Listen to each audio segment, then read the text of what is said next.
Hello guys. അപ്പോൾ നമ്മുടെ YouTube ചാനലിലെ ആദ്യത്തെ ഒരു ലോങ് വീഡിയോയിലേക്ക് എല്ലാവർക്കും സ്വാഗതം.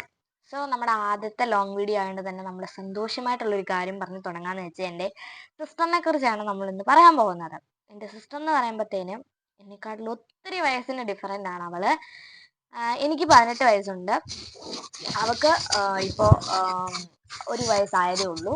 മെയ്യിൽ ഒരു വയസ്സായതേ ഉള്ളൂ. എനിക്ക് ജൂലൈ ആയപ്പോൾ 18ആയി. അപ്പോൾ 16-ാം വയസ്സിലാണ് എനിക്കൊരു സിസ്റ്റർ ഉണ്ടാവുന്നത്. അവളുടെ പേര് ആര്യ. ആര്യ അഖിൽ എന്നാണ് പേര്. എൻ്റെ പേര് അമൃത. ഓക്കെ, 16 വയസ്സ് വരെ ഒരു സിസ്റ്ററോ ബ്രദറോ ഉണ്ടാവത്തില്ലെന്ന് വെച്ചിരുന്ന ഞാൻ അത്ഭുതകരമായിട്ട് എനിക്കുണ്ടായ ഒരാളാണ് എൻ്റെ ആര്യമോൾ എന്ന് പറയുന്നത്. ഓക്കെ, ഫോട്ടോ ഒക്കെ ഞാൻ കൊടുത്തേക്കാം. ആ ഫോട്ടോ എൻ്റെ ഷോർട്ട് വീഡിയോസിലൊക്കെ ഞാൻ എൻ്റെ അനിയത്തിക്കുട്ടീനെ ഞാൻ കാണിച്ചിട്ടുണ്ട്. പിന്നെ അവളെക്കുറിച്ച് പറയുവാണെങ്കിൽ എല്ലാവരും നമ്മൾ ഇപ്പം വെളിയിലോട്ടൊക്കെ പോവുകയാണെങ്കിൽ തന്നെ എൻ്റെ മോളാണോ എന്ന് ചോദിക്കുന്നത്. നമുക്ക് ചോദിക്കുമ്പോഴത്തേന് നമുക്ക് വലിയതൊന്നും തോന്നത്തില്ല, അവർക്ക് കാണുമ്പോൾ തോന്നുന്നു അങ്ങനെയാണല്ലോ. അപ്പം അങ്ങനെ ചോദിച്ചാൽ അല്ല ചേച്ചി എൻ്റെ അനിയത്തിയാന്ന് പറയുമ്പോൾ അവർക്ക് ഭയങ്കര സന്തോഷം, അവർക്കൊരു നല്ലൊരു ചിരിയും ഒക്കെയാ. പക്ഷെ നമ്മൾ ആശുപത്രിയിലൊക്കെ ഞാനായിരുന്നു അമ്മയ്ക്ക് ബൈസ്റ്റാൻഡറായിട്ട് നിന്നിരുന്നത്. അമ്മയ്ക്ക് ഇപ്പോൾ 44 ഇയേഴ്സ് ഉണ്ട്, 44 വയസ്സുണ്ട്. 43 വയസ്സിലാണ് എൻ്റെ അനിയത്തി ഉണ്ടായത്. അപ്പം നല്ല ഡിഫിക്കൽട്ടായിട്ടുള്ള സമയമായിരുന്നു ആ സമയം എന്ന് പറയുന്നത്. 2024 ഞങ്ങൾക്ക് ഭയങ്കര പേടിയും ഞങ്ങൾക്ക് കുറച്ച് നല്ല ടെൻഷനും ഒക്കെ തന്ന ഒരു ആളാണ് ഞങ്ങളുടെ ആര്യമോളെന്ന് പറയുന്നത്. കാരണം 43 വയസ്സിൽ 43 വയസ്സിൽ പ്രഗ്നന്റ് ആയതുകൊണ്ട് തന്നെ ഒത്തിരി കാര്യങ്ങൾ അമ്മയ്ക്ക് പ്രശ്നം ഉണ്ടായിരുന്നു. അമ്മയ്ക്ക് ഒന്നാമത് BP അതൊക്കെ ഹൈ ആയിരുന്നു, പിന്നെ ഷുഗർ എല്ലാം ഹൈ ആയിരുന്നു. ഇതൊക്കെ ഹൈ ആയതുകൊണ്ട് തന്നെ കുഞ്ഞിനെ കിട്ടാൻ ചാൻസ് ഇല്ലെന്ന് തന്നെയാണ് ഡോക്ടർ പറഞ്ഞത്. ആഗ്രഹിച്ചിരുന്ന് കിട്ടിയ ഒരാളായത് കൊണ്ട് തന്നെ ഞങ്ങൾക്ക് അവളെ വിട്ട് കളയാനായിട്ടുള്ള മനസ്സ് ഞങ്ങൾക്ക് ഒട്ടും ഇല്ലായിരുന്നു. 5 മാസം ആയപ്പോൾ തന്നെ ഡോക്ടർമാർ പറഞ്ഞു, കുട്ടിയെ കളഞ്ഞേക്ക്, നിങ്ങൾക്കാണ് പ്രശ്നം വരുന്നത്. ഇപ്പൊ 16 വയസ്സുള്ള ഒരു മോളുണ്ടല്ലോ എന്ന് പറഞ്ഞു. 16 വയസ്സുള്ളൊരു മോളുണ്ടല്ലോ, പിന്നെ എന്തിനാണ് 16 വയസ്സുള്ള മോളുണ്ടല്ലോ, പിന്നെ എന്തിനാണ് നിങ്ങൾ ഈ കുട്ടിക്ക് വേണ്ടി കാത്തിരിക്കുന്നതെന്നൊക്കെ ചോദിച്ച് ഒക്കെ ഇതുണ്ടായിട്ടുണ്ട്. പിന്നെ ഞങ്ങളപ്പം ഡോക്ടർമാർ ഞങ്ങളുടെ അടുത്ത് വന്ന് എൻ്റെ അച്ഛൻ്റെ അടുത്ത് പറഞ്ഞിട്ടുണ്ട്, നിങ്ങളുടെ ഭാര്യയ്ക്കാണ് പ്രശ്നം, മരിച്ചു പോകും, കണ്ണ് ചിലപ്പം അതിൻ്റെ ഇത് പോകും, കണ്ണ് കാണാൻ കഴിയില്ല കുട്ടി ഡെലിവറി ചെയ്ത് കഴിഞ്ഞാൽ. അപ്പം നിങ്ങൾക്ക് ആ പ്രശ്നം. അപ്പം 5 മാസമായി. 5 മാസം നമ്മൾ ചെക്കപ്പിന് പോയപ്പം പറഞ്ഞതാണ് ഡോക്ടർമാർ. അന്നേരം നമുക്കതൊക്കെ കേൾക്കുമ്പോഴത്തേനും നമ്മുടെ വിഷമം, നമുക്ക് പെട്ടെന്ന് അത് കളഞ്ഞേക്ക്, എന്തിനാ, നിങ്ങൾക്ക് ഇത്രയും വയസ്സായില്ലേ എന്നൊക്കെ ചോദിക്കുമ്പോഴത്തേനും നമുക്കൊരു വിഷമം വന്നു. പക്ഷേ എൻ്റെ അമ്മ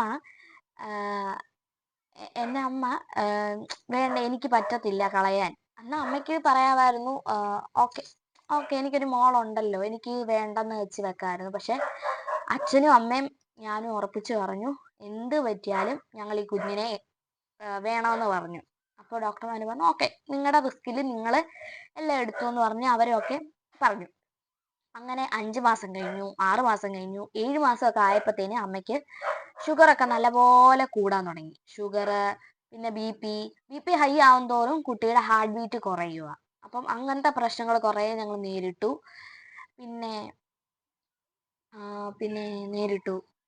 പിന്നെ അങ്ങനത്തെ കുറേ പ്രശ്നങ്ങൾ നമ്മൾ പിന്നെ വീട്ടിൽ നിന്ന് ഒത്തിരി പ്രാവശ്യം രാത്രിയാകുമ്പോഴത്തേന് നമ്മുടെ അമ്മയ്ക്ക് അനക്കക്കുറവൊക്കെ ഉണ്ടാകുമ്പോഴത്തേന് നമ്മൾ പെട്ടെന്ന് ഹാർട്ട് ബീറ്റ് നോക്കുന്ന മെഷീനൊക്കെ നമ്മൾ പെട്ടെന്ന് നമുക്ക് കിട്ടാതെ കിട്ടിയ ആണല്ലോ എന്ന് ഓർത്ത് നമ്മളെല്ലാ സേഫ്റ്റി കാര്യങ്ങളും ഉണ്ട് നമ്മുടെ കയ്യിൽ. ഹാർട്ട് ബീറ്റ് നോക്കുന്നത്, അങ്ങനത്തെ സംഭവങ്ങളെല്ലാം ഉണ്ട് നമ്മുടെ കയ്യിൽ. BP മെഷീൻ, ഷുഗർ മെഷീൻ എല്ലാം ഉണ്ട്. എല്ലാം നമ്മൾ എടുത്ത് വെക്കണം. നമ്മുടെ കുഞ്ഞിൻ്റെ കാര്യമാണെന്ന് ഓർത്ത് ഞങ്ങളെല്ലാം ഓക്കെ ഞങ്ങളെല്ലാം ഓർഡർ ചെയ്ത് വരുത്തുമായിരുന്നു. നേരിട്ട് പോയി മേടിക്കുമ്പോഴത്തേന് ഭയങ്കര ക്യാഷാണ് പറയുന്നത്. ഒരു ഷുഗറിൻ്റെ അല്ലെങ്കിൽ BPയുടെ ഒരു മെഷീൻ്റെ 5000 നമ്മൾ ഷോപ്പിൽ ചെന്ന് ചോദിക്കുന്നത്. മീഷോയിൽ നമുക്കൊരു 400-500 റേറ്റിൽ കിട്ടും. പക്ഷെ അത് ക്വാളിറ്റി കുറവാണെന്ന് ഒട്ടുമല്ല, നല്ല ഒരു ക്വാളിറ്റിയിൽ ഞങ്ങൾക്ക് കിട്ടുകയും ഞങ്ങൾക്കത് യൂസ്ഫുൾ ആകുകയും ചെയ്തു. ആൻഡ് പിന്നെ 6 മാസം 7 മാസമൊക്കെ കഴിഞ്ഞ് ഞങ്ങൾക്ക് ഭയങ്കര ടെൻഷൻ എടുത്തുകൊണ്ടിരിക്കുകയാണ്, അമ്മയുടെ കാര്യം കുഞ്ഞിൻ്റെ കാര്യമൊക്കെ. പിന്നെയാണ് നമ്മുടെ ആര്യമോൾ ഒരു പണി പറ്റിച്ചത്. പുള്ളിക്കാരി എങ്ങനാ ഇങ്ങനെ തല യൂട്രസ് ഭാഗത്തോട്ട് കിടന്ന പുള്ളിക്കാരി ഒരു ഡെലിവറി ടൈം ഒക്കെ ആയപ്പോൾ ഒരു 8 മാസം 9 മാസത്തിലാണ് ആളെ ഡെലിവറി ചെയ്തത്. 9 മാസമാണോ? ഏതോ മാസം 8 മാസത്തിലാണ് അവളെ ഡെലിവറി ചെയ്തത്. 8 മാസം ആയപ്പോഴാന്ന് തോന്നുന്നു. അപ്പത്തേന് യൂട്രസിന്റെ ഭാഗത്തോട്ട് തല ഇരുന്ന ആള് നേരെ വന്നിട്ട് സ്റ്റഡി ആയിരുന്നു. അറ്റൻഷൻ രൂപത്തിൽ അമ്മയുടെ ബ്രീച്ച് പൊസിഷനിലായിട്ട് നിന്നു. അപ്പൊ എല്ലാം പോയി. അപ്പം എന്നെ എന്നെ സിസേറിയൻ ആയിരുന്നു അമ്മ ചെയ്തത്. അപ്പം സിസേറിയൻ ചെയ്യുന്ന ആ ഭാഗത്ത് തന്നെ ഈ പ്രാവശ്യം സിസേറിയൻ ആയിരുന്നു, പ്രസവമല്ലായിരുന്നു. സിസേറിയൻ ചെയ്ത ഒരാൾക്ക് സിസേറിയൻ ആവുമല്ലോ. സിസേറിയൻ ചെയ്ത ഭാഗത്ത് തന്നെ വരയ്ക്കാൻ പറ്റാത്തതുകൊണ്ട് അമ്മയ്ക്ക് ഒരു ഹെറണ്യ ഓപ്പറേഷൻ ചെയ്തതാ. ഹെറണ്യ ഓപ്പറേഷൻ ചെയ്ത ഭാഗത്തും മുറിക്കാം, എന്നെ ഡെലിവറി ഭാഗത്തും മുറിക്കാം എന്നുള്ളൊരു ഓപ്ഷനിലുണ്ടായിരുന്നു. അപ്പം ഡോക്ടർമാരൊക്കെ പറഞ്ഞു ഹെറണ്യ വേണ്ട, ഹെറണ്യ ഭാഗത്ത് നമ്മൾ മുറിക്കണ്ട, എന്നെ ഡെലിവറി ചെയ്ത ഫസ്റ്റ് ബേബി ഉണ്ടായ ആ ഭാഗത്ത് തന്നെ നമുക്ക് സിസേറിയൻ ചെയ്യാന്ന് പറഞ്ഞിട്ട് മെയ് 15-ാം തീയതി ഫിക്സ് ചെയ്തു. മെയ് 15-ാം തീയതി ഫിക്സ് ചെയ്തു ഞങ്ങളോട് പറഞ്ഞു അടുത്ത ആഴ്ച നിങ്ങൾ വന്ന് അഡ്മിറ്റ് ആവണം. ഓക്കെ എന്നൊക്കെ പറഞ്ഞ് ഞങ്ങളെല്ലാം സെറ്റാക്കി. ഞങ്ങളെ ബാസ്ക്കറ്റ് അത് സംഭവങ്ങളെല്ലാം, വെള്ള ഡ്രസ്സ്. മെഡിക്കൽ കോളേജിലാണ് ഞാൻ അമ്മേനെ കാണിച്ചുകൊണ്ടിരിക്കുന്നത്. ചെക്കപ്പ് കോട്ടയം മെഡിക്കൽ കോളേജിലാണ്. നല്ലൊരു ഹോസ്പിറ്റലായിരുന്നു. എല്ലാവരും നല്ല ഡോക്ടേഴ്സ്, എല്ലാവരും നല്ലായിരുന്നു. പിന്നെ നല്ലതല്ലെന്ന് പറയാൻ പറ്റുന്നതെന്ന് പറഞ്ഞാൽ അവിടുത്തെ ആയമാര് ചില നേഴ്സുകള്, ചിലന്ന് പറഞ്ഞാൽ കുറച്ച് പ്രായമേറിയ നേഴ്സുമാര്. ഞാൻ കേട്ടതാണ്, നമ്മള് വാർഡിലൊക്കെ കിടക്കുമ്പോൾ തന്നെ അവര് പെയിനും കൊണ്ട് വേദനയും കൊണ്ട് കാറുമ്പത്തേന് നമ്മൾ പോയി ആശ്വസിക്കേണ്ട ഭാഗത്ത് ചെന്നിട്ട് അവര് നീ എന്തിനാ പിന്നെ എന്നാ ഉണ്ടാക്കിയേ, നീ എന്തിനാ പിന്നെ ഈ പണിക്ക് പോയേന്നൊക്കെ ചോദിക്കുമ്പത്തേന് അവർക്കുണ്ടാകുന്ന വിഷമം ഒന്നും അവർ ആലോചിക്കാതെ ഓരോ വാക്കുകൾ എടുത്തിടുമ്പോൾ നമുക്കത് കേൾക്കുമ്പോൾ ഒരു വിഷമം ഉണ്ടാവുമല്ലോ. അങ്ങനൊക്കെ കേട്ടിട്ടുണ്ട്. അത് ഇപ്പൊ പറയും മെഡിക്കൽ കോളേജിൽ എല്ലാം സ്ഥിരമാണെന്ന് പറയും. ബട്ട് നമ്മളൊരു പ്രഗ്നന്റ് ലേഡിയോട് നമ്മൾ പറയേണ്ട വാക്കുകളല്ലല്ലോ അങ്ങനെ. ഓക്കെ. പിന്നെ അമ്മയ്ക്ക് നല്ല പേടിയുണ്ടായിരുന്നു. പക്ഷെ എന്തും ആയിക്കോട്ടെ, എന്തും വന്നോട്ടെ എന്നും പറഞ്ഞായിരുന്നു അമ്മ അന്നേരം പോയത്. ഓപ്പറേഷൻ ആയതുകൊണ്ട് തന്നെ ഞാനാണ് ബൈസ്റ്റാൻഡർ ആയിട്ട് നിന്നത്. അപ്പം എൻ്റെ കൂടെ അച്ഛനും വല്യമ്മയും അമ്മയുടെ അമ്മയും ഞാനുമായിരുന്നു ഹോസ്പിറ്റലിൽ. അമ്മയുടെ അച്ഛൻ മരിച്ചു പോയതാ, അപ്പച്ചൻ മരിച്ചു പോയി. അപ്പം ബൈസ്റ്റാൻഡറായിട്ട് വല്യമ്മച്ചിക്ക് കുറച്ച് ചെവിക്ക് പ്രശ്നമുള്ള, കേൾവിയുടെ പ്രശ്നമുള്ളതുകൊണ്ട് വല്യമ്മച്ചിയെ ഞങ്ങൾ കൂടെ നിർത്തിയില്ല. എന്ന് പറഞ്ഞാൽ ഓരോ കാര്യങ്ങൾക്ക് ആവശ്യത്തിന് ഞാൻ ഓടിക്കൊണ്ടിരുന്നു. അച്ഛനെ വെളിയിൽ നിർത്തത്തുള്ളൂ, ഗ്രൗണ്ട് ഫ്ലോറിലെ നിർത്തത്തുള്ളൂ, മേളിലോട്ട് വാർഡിലോട്ട് പ്രവേശനമില്ല. അപ്പം ഞാനാണ് കൂടെ എല്ലാത്തിനും ഓടുകയും പിടിക്കുകയും ഒക്കെ ചെയ്തത്. അപ്പോഴും കൂടെ കിടന്ന പേഷ്യൻസിനൊക്കെ നമ്മൾ കൂടെ ഉള്ള വാർഡിലുള്ള എല്ലാവരും ചോദിക്കും അനിയത്തിയാണോ അനിയത്തിയാണോ എന്നൊക്കെ ചോദിക്കും. ഞാൻ വീട്ടിലോട്ടൊക്കെ ഡ്രസ്സൊക്കെ എടുക്കാനായിട്ട് വരുമ്പം ചോദിക്കും അനിയത്തി വീട്ടിൽ പോയോന്ന് ചോദിക്കുമ്പോൾ അമ്മ പറയാം അനിയത്തിയല്ല എൻ്റെ മോളാന്ന് പറയുമ്പോൾ അവർക്കല്ലേ ഒരു കൗതുകം. ഇത്രയും വയസ്സുള്ള മോളും ഇത്രയും വയസ്സിൽ പ്രഗ്നന്റ് ആയ അമ്മയൊക്കെ ഒരു ഇത് ഉണ്ടാവുമല്ലോ. പിന്നെ മെയ് 15-ാം തീയതി ബുധനാഴ്ചയാണ് ഞങ്ങളുടെ ആ സമയം, ഞങ്ങളുടെ മുഹൂർത്തം, ഞങ്ങളുടെ കുഞ്ഞുമാവൻ ഞങ്ങളുടെ കയ്യിലോട്ട് കിട്ടുന്ന നേരം. പിന്നെ മെയ് 15-ാം തീയതി രാവിലെ എഴുന്നേറ്റ് എനിക്ക് ഭയങ്കര ആകാംക്ഷയായിരുന്നു എൻ്റെ വാവച്ചിനെ കാണാൻ വേണ്ടിയിട്ട്. കാത്തിരുന്ന് 16-ാം വയസ്സിൽ എൻ്റെ കയ്യിലോട്ട് കിട്ടിയ എൻ്റെ അനിയത്തിയാണ്. അപ്പൊ എൻ്റെ ഭയങ്കര ഒരു ആകാംക്ഷയായിരുന്നു എനിക്ക് കാണാൻ വേണ്ടിയിട്ട്. ഞാൻ പൊന്നു പൊന്നൂന്ന് എപ്പോഴും വിളിക്കുന്നത്, വയറിൽ ഉമ്മയൊക്കെ വെക്കുന്നത് പൊന്നുവാവേ പെണ്ണുവാവേ എന്നൊക്കെ വെച്ചായിരുന്നു.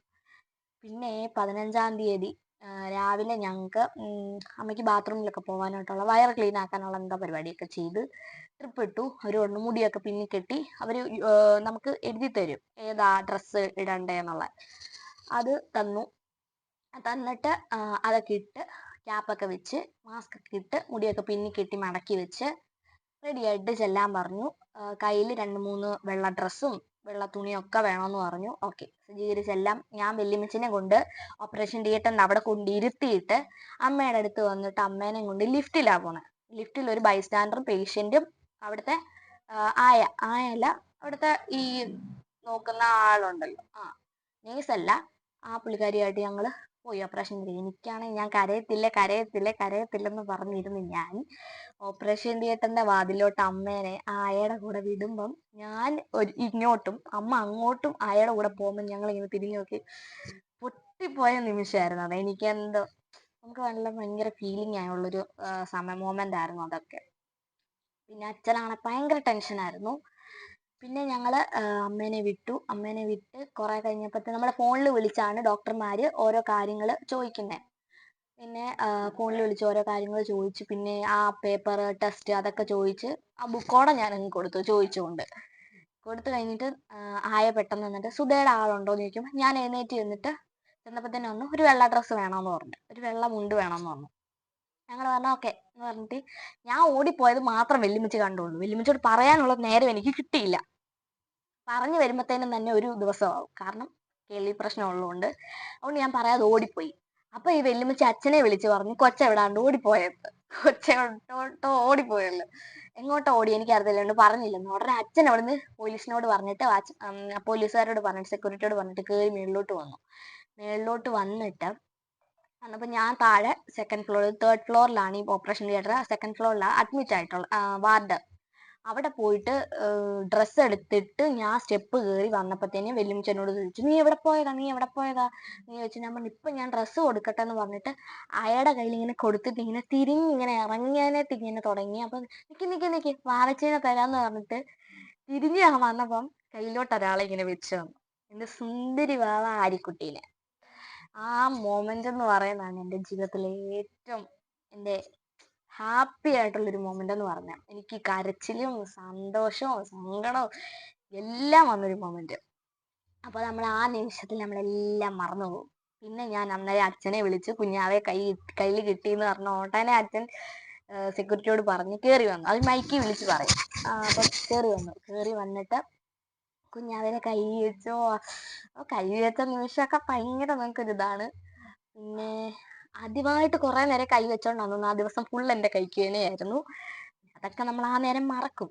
പിന്നെ അമ്മേനെ ഇറക്കി കുറെ കഴിഞ്ഞപ്പോൾ ഒരു 11:30 ആയപ്പോഴാണ് കുഞ്ഞാവനെ കൈ കിട്ടിയത്. ഒരു 11:45 12 ആയപ്പോ അമ്മേനെ ഇറക്കിയിട്ട് അമ്മയ്ക്ക് അനസ്തേഷ്യ കൊടുത്തുകൊണ്ട് തന്നെ വാവച്ചീനെ കണ്ടോന്ന് ചോദിക്കുന്നത് നമുക്ക് ക്ലിയർ ആയിട്ട് ഒന്നും മനസ്സിലാകത്തില്ല. പക്ഷെ അമ്മയ്ക്ക് ഭയങ്കര സങ്കടവും കരച്ചിലും വിഷമവും ഒക്കെ ഉള്ള നമുക്ക് മനസ്സിലായി. പിന്നെ നമ്മൾ വാർഡിലോട്ട് മാറ്റി കുഞ്ഞാവേനെയൊക്കെ എടുത്ത് കുഞ്ഞാവയ്ക്ക് കുഴപ്പമൊന്നുമില്ലെന്ന് അറിഞ്ഞ് അവളെ കൊണ്ടുവന്ന് പാലൊക്കെ കൊടുത്ത് ഇരുന്നപ്പോഴാണ് അടുത്ത ആളുടെ അമ്മയ്ക്ക് നല്ല പെയിൻ ഉണ്ട്. അത് സിസേറിയൻ ആണ്ട് തന്നെ അമ്മയ്ക്ക് ഭയങ്കര പെയിൻ ആയിരുന്നു. എനിക്കത് ഒട്ടും നിൽക്കാനും പറ്റില്ല.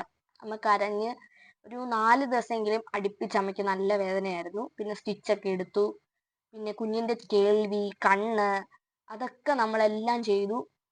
കുഞ്ഞ് കയ്യിലോട്ട് കിട്ടിയപ്പോൾ തന്നെ വല്യമ്മയും ഞാനും നോക്കിയത് കാലും കൈയും എല്ലാം മൂക്കും കീറി എല്ലാം ആണ്. കാരണം ഡോക്ടർമാർ പറഞ്ഞിരുന്നു നിങ്ങൾ BP കൂടുതൽ, BPക്ക് അമ്മ മരുന്ന് കഴിച്ചുകൊണ്ടിരുന്നതാ. കുഞ്ഞ് 3 മാസം ആയപ്പോഴേ ഞങ്ങൾ അറിയും, 3 മാസമല്ല 1 മാസത്തില് 1 മാസം കഴിയാറായപ്പോഴേ ഞങ്ങൾ അറിയുന്നത് കുഞ്ഞുണ്ടെന്ന് അറിയുന്നത്. അപ്പം അതുവരെ BP ടാബ്ലറ്റ് കഴിച്ചുകൊണ്ട് കുഞ്ഞിന് ചിലപ്പം വൈകല്യം ഉണ്ടാവുമെന്ന് പറഞ്ഞിട്ടുണ്ടായിരുന്നു ഡോക്ടർ. അപ്പം നമ്മളെല്ലാം നോക്കി വൈകല്യമൊന്നും ഇല്ല, ഈശ്വരനോട് പ്രാർത്ഥിച്ചിരുന്ന് പിന്നെ കുഞ്ഞിന് കേൾവിക്കും കണ്ണിനും ഒരു കുഴപ്പവും ഇല്ലെന്ന് മനസ്സിലാക്കി. ഒരു 7 ദിവസം കഴിഞ്ഞ് 8 ദിവസമൊക്കെ കഴിഞ്ഞപ്പോൾ ഞങ്ങൾ ഡിസ്ചാർജ് ആയി. അങ്ങനെ വീട്ടിൽ വന്ന് കുറേ സ്ട്രഗിൾ ചെയ്തിട്ടുണ്ട്. ഫസ്റ്റ് എക്സ്പീരിയൻസ് ആണ്. അമ്മയ്ക്ക് സെക്കൻഡ് ആണെങ്കിലും എനിക്ക് ആദ്യമായിട്ടൊരു ഇതായോണ്ട് കുഞ്ഞ് വില്ലുമ്പോഴാണേലും പാല് കുടിക്കുമ്പോൾ ചുമക്കുമ്പോഴാണ് നമുക്ക് ഭയങ്കര പേടിയും. ഞാൻ അമ്മയും കരയും. കുഞ്ഞ് വില്ലി കരയുമ്പോഴൊക്കെ ശ്വാസം അടയ്ക്കുമ്പോഴൊക്കെ ഭയങ്കര പേടിയാ. പിന്നെ അതൊരു വലിയൊരു ജേണിയായിരുന്നു, മറക്കാൻ പറ്റാത്തൊരു ജേണിയായിരുന്നു. അപ്പം ഒരു വയസ്സായി പുള്ളിക്കാരിക്ക്, അങ്ങനെ നടന്ന് പിച്ചയും വെച്ചു. അങ്ങനെ എൻ്റെ ജീവിതത്തിലെ എൻ്റെ ഒരു വലിയൊരു സ്വത്താണത്. അപ്പം എൻ്റെ അനിയത്തെക്കുറിച്ച് ഇത്രയൊക്കെ എനിക്ക് പറയാനുള്ളൂ. അപ്പം എല്ലാവർക്കും വീഡിയോ ഇഷ്ടപ്പെട്ടെങ്കിൽ ലൈക്ക് സബ്സ്ക്രൈബ് ചെയ്യണം, ബെല്ലൈക്കൺ അമർത്തണം. Okay, by.